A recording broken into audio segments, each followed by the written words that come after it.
In the early days, the animals were able to talk just like people. Each group of animals had their own government, but as time went by, more and more it was noted that the different governments needed to work together. The deer weren't getting along so well with the wolves, the rabbits were tearing up everybody's gardens, and the lion kept telling folks he was the king of everyone. So one year, the animals decided to put together a convention to discuss their differences. All the animals, great and small, met together. Well, the meeting started off all right. Lion was voted in as king, and once that was done, he just sat and watched everyone else do the discussing. A few resolutions were decided upon, such as fish were open game to everyone, since they chose not to attend the on-land convention. Also, hippos and water buffaloes, since they lost their bid to be king, were to drink first at the water holes. Oh, and the deer were encouraged to have lots more chillin' to beat out the wolves sometimes. But then came time for fussing and fighting, and after a while, no one seemed to get their way. When that started happening, the animals started doing some speechifying. First it was the bear, speaking about the caves needing to have no more than 3 occupants. Then it was the beaver, telling folks to stop knocking down his family's dams. Lots of good work went into those, and so on and so on. And as every animal spoke, the convention got more and more heated. When the elephant stood to give a speech, he was rather fired up. He was talking and talking and talking, and as the sweat poured off him in a lather, he raised his foot to prove a point, and when it came down, well, it landed on top of a crawfish. And when the foot went back up, it looked like that crawfish had never been there in the first place.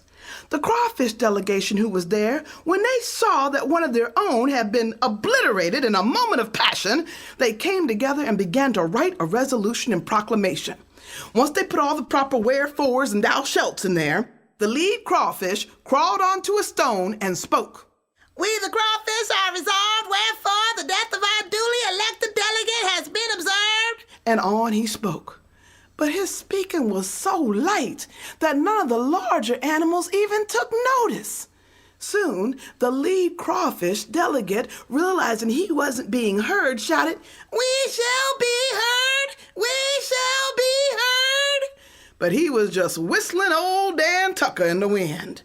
Elephant hadn't heard a word or seen any of the crawfish's dismay, and had been still speechifying and growing more and more fiery.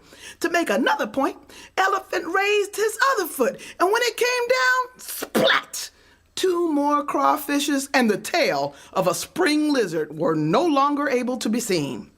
Now, the crawfish delegation was hopping mad. They came together, along with some other little things, the lizard, garden snake, beetle, mud turtle, and the like, and they wrote another proclamation. The leader of the crawfish delegation again rose to the stone and spoke, Wherefore the cause of the smallest are neglected and... But again, his voice didn't rise above the voices of the larger animals who had started to debate Elephant. The leader screamed with all of his heart, We shall be heard! We shall be heard! Instead of being heard, the paw of the cheetah came right down on him and he was no more. Now the crawfish knew that they could not stay, but they knew they would make their voice heard. So the crawfish and some of the other little animals began to bore into the ground. They bore circles quietly into the ground, deeper and deeper and deeper and deeper, until they reached the groundwaters. And then they moved aside as those groundwaters shot up through those holes they had created up to the surface. The first stream of water shot up right under Elephant, and he was lifted into the airs with his 4 legs dangling, and he stopped talking. As the next streams of water shot up, the larger animals tried to run, but they were caught in the water that quickly flooded and deluged the whole earth, making it difficult for some animals to live, and they were so busy treading water for the next fortnight or so, they forgot all about speechifying. Well, after the water dried up and went on its way, the animals had another convention, and this time all the animals, great and small, were listened to And Elephant, well, he didn't say nothing at all.